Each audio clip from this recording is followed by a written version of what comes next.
ओम शांति। 26 जून 2024 के ईश्वरीय महावाक्य। पहले एक नज़र मुरली के मुख्य पॉइंट पर। बाबा ने कहा, इस समय ब्रह्मा को देवता नहीं कहा जाता है। जब संपूर्ण बने तब देवता कहा जाए। संपूर्ण बन चले जाते हैं सूक्ष्म वतन में। बरोबर दो बाप सबके हैं। ज्ञान तो एक ही बाप देते हैं। अभी तुम बच्चे समझते होंगे यह शिव बाबा का रथ है। बाबा इस रथ द्वारा हमको ज्ञान सुनाते हैं। एक तो यह है जिस्मानी ब्रह्मा बाप का रथ, दूसरा फिर रूहानी बाप का यह रथ है। उस रूहानी बाप की महिमा है सुख का सागर, शांति का सागर। वह पतित पावन बाप इन तन में आया है।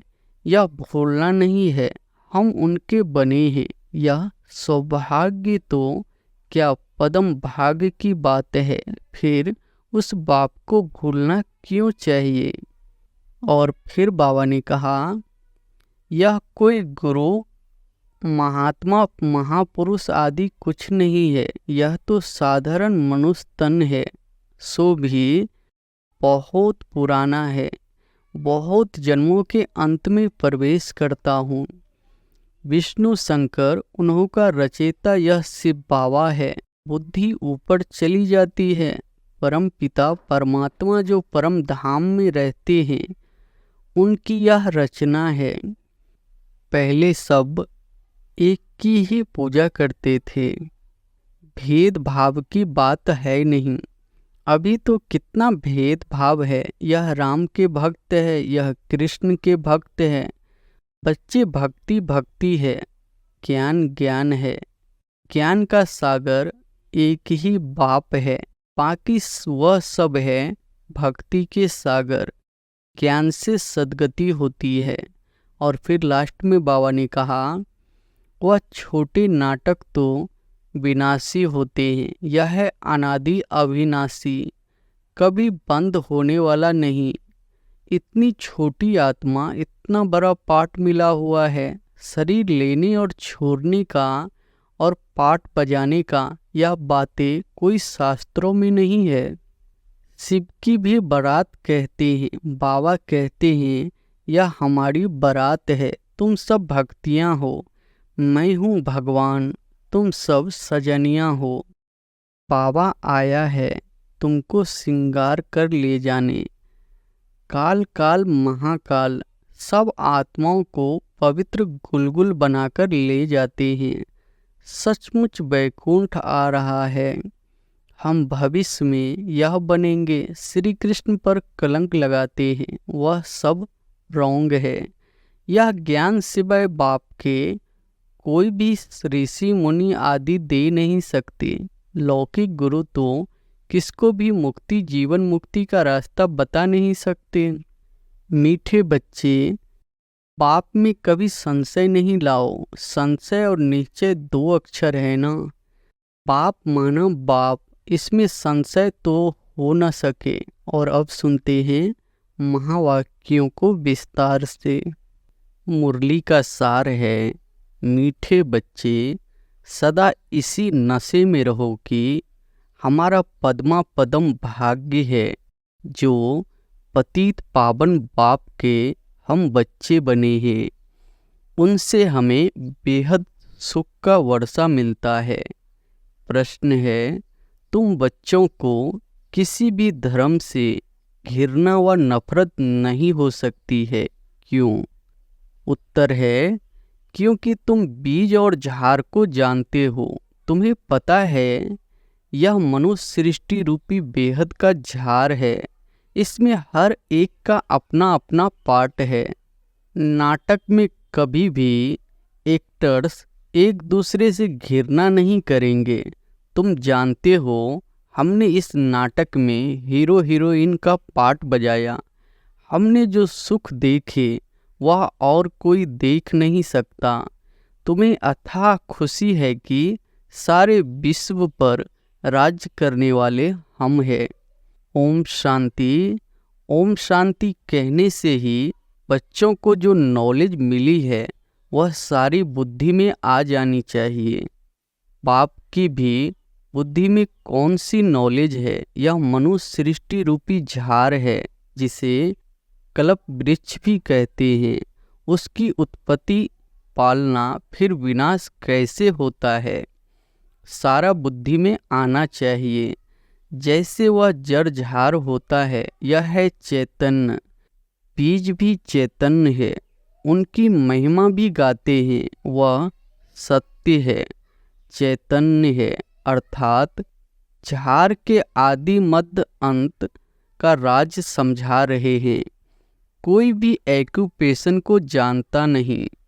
प्रजापिता ब्रह्मा के एक्यूपेशन को भी जानना चाहिए ना।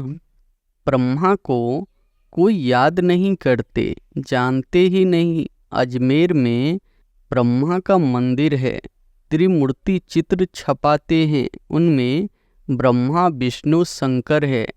ब्रह्मा देवताय नमः कहते हैं। अब तुम बच्चे जानते हो, इस समय ब्रह्मा को देवता नहीं कहा जाता है। जब संपूर्ण बने तब देवता कहा जाए। संपूर्ण बन चले जाते हैं सूक्ष्म वतन में। बाबा कहते हैं, तुम्हारे बाप का नाम क्या है? किससे पूछते हैं? आत्मा से। आत्मा कहती है, हमारा बाबा। जिसको मालूम नहीं है कि किसने कहा, वह तो प्रश्न पूछ न सके। अब बच्चे समझ तो गए हैं, बरोबर। दो बाप सबके हैं, ज्ञान तो एक ही बाप देते हैं। अभी तुम बच्चे समझते होंगे, यह शिव बाबा का रथ है। बाबा इस रथ द्वारा हमको ज्ञान सुनाते हैं। एक तो यह है जिस्मानी ब्रह्मा बाप का रथ, दूसरा फिर रूहानी बाप का यह रथ है। उस रूहानी बाप की महिमा है सुख का सागर, शांति का सागर। पहले तो यह बुद्धि में रहेगा। यह बेहद के बाप है, जिससे बेहद का वर्षा मिलता है। पावन दुनिया के मालिक बनते हैं। निराकार को बुलाते हैं, पतित पावन आओ। आत्मा ही बुलाती है। जब पावन आत्मा है तब नहीं पुकारते, पतित है तो पुकारते हैं। अब तुम आत्मा जानती हो, वह पतित पावन पाप इस तन में आया है। यह भूलना नहीं है, हम उनके बने हैं। यह सौभाग्य तो क्या पदम भाग्य की बात है। फिर उस बाप को भूलना क्यों चाहिए? इस समय बाप आए हैं, यह नई बात है। शिव जयंती भी हर वर्ष मनाई जाती है, तो जरूर वह एक बार ही आते हैं। लक्ष्मी नारायण सतयुग में थे, इस समय नहीं है, तो समझना चाहिए उन्होंने पुनर्जन्म लिया होगा। 16 कला से 12-14 कला में आए होंगे। यह तुम्हारे बिना कोई नहीं जानते। सतयुग कहा जाता है नई दुनिया को, वहाँ सब कुछ नया ही नया है। देवता धर्म नाम भी गाया जाता है। वही देवताएं जब वाम मार्ग में जाते हैं तो फिर उनको नया भी नहीं तो देवता भी नहीं कह सकते। कोई भी ऐसे नहीं कहेंगे कि हम उनकी वंशावली के हैं। अगर अपने को उस वंशावली के समझते तो फिर उन्हों की महिमा अपनी निंदा क्यों करते? महिमा जब करते हैं तो जरूर उन्हों को पवित्र, अपने को अपवित्र, पतित समझते हैं। पावन से पतित बनते हैं, पुनर्जन्म लेते हैं। पहले पहले जो पावन थे वही फिर पतित बने हैं। तुम जानते हो, पावन से अब पतित बने हैं। तुम स्कूल में पढ़ते हो, उसमें नंबरवार फर्स्ट, सेकंड, थर्ड क्लास तो होते ही है। अभी बच्चे समझते हैं, हमको बाप पढ़ाते हैं तब तो आते हैं ना, नहीं तो यहाँ आने की क्या दरकार है। यह कोई गुरु, महात्मा, महापुरुष आदि कुछ नहीं है। यह तो साधारण मनुष्य तन है, सो भी बहुत पुराना है। बहुत जन्मों के अंत में प्रवेश करता हूँ और तो कोई इनकी महिमा नहीं, सिर्फ इसमें प्रवेश करता हूँ तब इनका नाम होता है। नहीं तो प्रजापिता ब्रह्मा कहाँ से आया? मनुष्य मूझते तो जरूर है ना। बाप ने तुमको समझाया है तब तुम औरों को समझाते हो। ब्रह्मा का बाप कौन? ब्रह्मा, विष्णु, शंकर, उन्हों का रचयिता यह शिव बाबा है। बुद्धि ऊपर चली जाती है। परमपिता परमात्मा जो परम धाम में रहते हैं उनकी यह रचना है। ब्रह्मा, विष्णु, शंकर का एक्यूपेशन अलग है। कोई आपस में 3-4 होते हैं, सबका एक्यूपेशन अपना अपना होता है, पार्ट हर एक का अपना अपना है। इतनी करोड़ों आत्माएं हैं, एक का पार्ट न मिले दूसरे से, ये वंडरफुल बातें समझी जाती है। कितने ढेर मनुष्य हैं, अभी चक्र पूरा होता है, अंत है ना, सब वापस जाएंगे, फिर से चक्र रिपीट होना है। बाप यह सब बातें भिन्न भिन्न प्रकार से समझाते रहते हैं, नई बात नहीं कहते हैं। कल पहले भी समझाया था। बहुत लबी बाप है, ऐसे बाप को तो बहुत प्यार से याद करना चाहिए। तुम भी बाप के लबली बच्चे हो ना, बाप को याद करते आए हो। पहले सब एक की पूजा करते थे, भेदभाव की बात है नहीं। अभी तो कितना भेदभाव है, यह राम के भक्त है, यह कृष्ण के भक्त है। राम के भक्त धूप जगाते तो कृष्ण का नाक बंद कर देते हैं। ऐसी भी कुछ बातें शास्त्रों में है।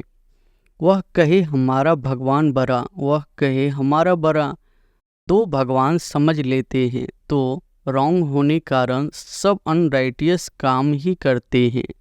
बाप समझाते हैं, बच्चे भक्ति भक्ति है, ज्ञान ज्ञान है। ज्ञान का सागर एक ही बाप है, बाकी वह सब है भक्ति के सागर। ज्ञान से सद्गति होती है। अभी तुम बच्चे ज्ञानवान बने हो।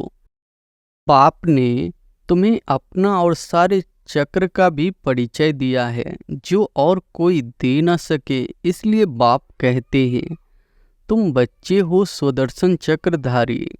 परमपिता परमात्मा तो एक ही है, बाकी सब बच्चे ही बच्चे हैं।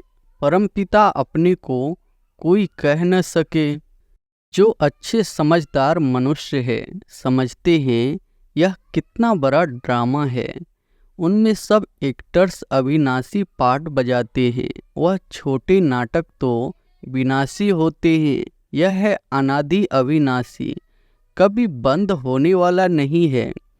इतनी छोटी आत्मा, इतना बड़ा पार्ट मिला हुआ है। शरीर लेने और छोड़ने का और पार्ट बजाने का, यह बातें कोई शास्त्रों में नहीं है। अगर इसको किसी गुरु ने सुनाया होता तो उनके और भी फॉलोअर्स होते ना। सिर्फ एक फॉलोअर क्या काम का? फॉलोअर तो वह जो पूरा फॉलो करे। इनकी ड्रेस आदि तो वह है नहीं। कौन कहेंगे शिष्य है? यह तो बाप बैठ पढ़ाते हैं, बाप को ही फॉलो करना है। जैसे बारात होती है ना, शिव की भी बारात कहते हैं। बाबा कहते हैं यह हमारी बारात है। तुम सब भक्तियाँ हो, मैं हूँ भगवान, तुम सब सजनियाँ हो। बाबा आया है तुमको श्रृंगार कर ले जाने।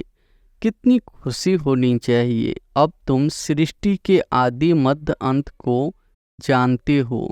तुम बाप को याद करते करते पवित्र बन जाते हो तो पवित्र राजाई मिलती है। बाप समझाते हैं मैं आत्मा ही हूँ। अंत में मुझे बुलाते ही है पावन दुनिया की स्थापना और पति दुनिया का विनाश कराने आओ। इसलिए महाकाल भी कहते हैं। महाकाल का भी मंदिर होता है। काल के मंदिर तो देखते हैं ना। शिव को काल कहेंगे ना। बुलाते हैं कि आकर पावन बनाओ, आत्माओं को ले जाते हैं। बेहद का बाप कितनी ढेर आत्माओं को लेने लिए आए हैं। काल काल महाकाल सब आत्माओं को पवित्र गुलगुल बनाकर ले जाते हैं। गुलगुल बन जाए तो फिर बाप भी ले चलेंगे गोद में। अगर पवित्र नहीं बनेंगे तो सजाएं खानी पड़ेगी। फर्क तो रहता है ना। पाप रह जाते हैं तो फिर सजा खानी पड़े। पद भी ऐसा मिलता है, इसलिए पाप समझाते हैं। मीठे बच्चों, बहुत बहुत मीठा बनो। श्री कृष्ण सबको मीठा लगता है ना। कितना प्रेम से श्री कृष्ण को झुलाते हैं। ध्यान में श्री कृष्ण को छोटा देख झट गोद में उठाकर प्यार करते हैं। बैकुंठ में चले जाते हैं, वहाँ श्री कृष्ण को चैतन्य रूप में देखते हैं। अभी तुम बच्चे जानते हो सचमुच बैकुंठ आ रहा है। हम भविष्य में यह बनेंगे। श्री कृष्ण पर कलंक लगाते हैं, वह सब रॉन्ग है। तुम बच्चों को पहले नशा चढ़ना चाहिए। शुरू में बहुत साक्षात्कार हुए थे, फिर पिछाड़ी में बहुत होंगे।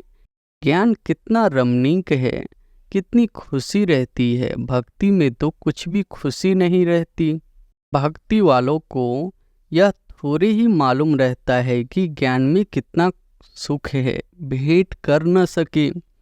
तुम बच्चों को पहले यह नशा चढ़ना चाहिए। यह ज्ञान सिवाय बाप के कोई भी ऋषि मुनि आदि दे नहीं सकते। लौकिक गुरु तो किसको भी मुक्ति, जीवन मुक्ति का रास्ता बता नहीं सकते। तुम समझते हो कोई भी मनुष्य गुरु हो नहीं सकता जो कहे हे आत्माओं, बच्चों, मैं तुमको समझाता हूँ। बाप को तो बच्चे बच्चे कहने की प्रैक्टिस है। जानते हैं यह हमारी रचना है। यह बाप भी कहते हैं मैं सबका रचयिता हूँ, तुम सब भाई भाई हो। उनको पाठ मिला है, कैसे मिला है वह बैठ समझाते हैं। आत्मा में ही सारा पाठ भरा हुआ है। जो भी मनुष्य आते हैं 84 जन्मों में, कभी एक जैसे फीचर्स मिल न सके। थोड़ी थोड़ी चेंज होती जरूर है। तत्व भी सतो रजो तमो होते जाते हैं। हर जन्म के फीचर्स एक न मिले दूसरे से। यह भी समझने की बातें हैं। बाप रोज समझाते रहते हैं, मीठे बच्चे, बाप में कभी संशय नहीं लाओ। संशय और निश्चय 2 अक्षर है ना। बाप माना बाप, इसमें संशय तो हो न सके। बच्चा कह न सके कि मैं बाप को याद कर नहीं सकता हूँ। तुम घड़ी घड़ी कहते हो योग नहीं लगता। योग अक्षर ठीक नहीं है। तुम तो राज ऋषि हो। ऋषि अक्षर पवित्रता का है। तुम राज ऋषि हो तो जरूर पवित्र होंगे। थोड़ी बात में फेल होने से फिर राजाई मिल न सके, प्रजा में चले जाते हैं। कितना घाटा पड़ जाता है। नंबरवार पद होते हैं ना। एक का पद न मिले दूसरे से, या बेहद का बना बनाया ड्रामा है। सिवाय बाप के कोई समझा न सके तो तुम बच्चों को कितनी खुशी होती है। जैसे बाप की बुद्धि में सारा ज्ञान है, वैसे तुम्हारी बुद्धि में भी है। बीज और झाड़ को समझना है। मनुष्य सृष्टि का झाड़ है। इनके साथ बनेन ट्री का मिसाल बिल्कुल एक्यूरेट है। बुद्धि में कहती है हमारा आदि सनातन देवी देवता धर्म का जो थोड़ था वह प्राय लोप हो गया है। बाकी सब धर्मों की टाल टालियाँ आदि खड़ी है। ड्रामा अनुसार यह सब होना ही है। इसमें घृणा नहीं आती। नाटक में एक्टर्स को कभी घृणा आएगी क्या? बाप कहते हैं तुम पतित बन गए हो, फिर पावन बनना है। तुम जितना सुख देखते हो उतना और कोई नहीं देखते। तुम हीरो हीरोइन हो, विश्व पर राज पाने वाले हो तो अथाह खुशी होनी चाहिए ना। भगवान पढ़ाते हैं कितना रेगुलर पढ़ना चाहिए, इतनी खुशी होनी चाहिए। बेहद का बाप हमें पढ़ाते हैं, राजयोग भी बाप ही सिखलाते हैं, कोई शरीरधारी तो सिखला न सके। बाप ने आत्माओं को सिखलाया है, आत्मा ही धारण करती है। बाप एक बार ही आते हैं पाठ बजाने, आत्मा ही पाठ बजाकर एक शरीर छोड़ दूसरा लेती है। आत्माओं को बाप पढ़ाते हैं, देवताओं को नहीं पढ़ाएंगे, वहाँ तो देवताएं ही पढ़ाएंगे। संगम युग पर बाप ही पढ़ाते हैं, पुरुषोत्तम बनाने के लिए तुम ही पढ़ते हो। यह संगम युग एक ही है जब तुम पुरुषोत्तम बनते हो। सत्य बनाने वाला, सतयुग की स्थापना करने वाला एक ही सच्चा बाबा है। अच्छा, मीठे मीठे सिकिलधे बच्चों प्रति माता पिता बाप दादा का याद प्यार और गुड मॉर्निंग। रूहानी बाप की रूहानी बच्चों को नमस्ते। धारणा के लिए मुख्य सार पहली पॉइंट है, संगम युग पर डायरेक्ट भगवान से पढ़ाई पढ़कर ज्ञानवान आस्तिक बनना और बनाना है। कभी भी बाप व पढ़ाई में संशय नहीं लाना है। दूसरी पॉइंट है, पाप समान लवलीन बनना है। भगवान हमारा श्रृंगार कर रहे हैं, इस खुशी में रहना है।